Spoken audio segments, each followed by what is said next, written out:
Kanina walang sabaw, ngayon meron na. Ay, sabaw pala. Mantika.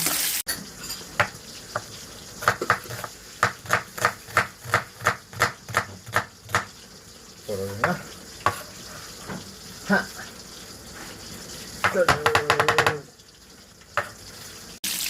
Okay na to. Bawang, tustang bawang. Konti lang tusta.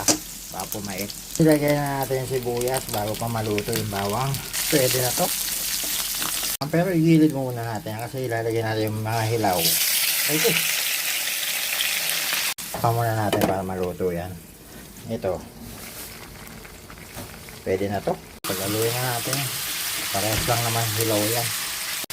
Yan, paminta, asin, at sili. Natin na. Ito na, naamoy ko na yung gata. Amoy biko na, hindi na amoy Bicol Express. Ayun. Ayun.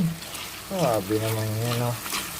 Magmamantika na. So, wala tong alamang kasi may mga allergy tayo sa alamang. Naglatik na sa ilalim, mo. Sabi yan, biko.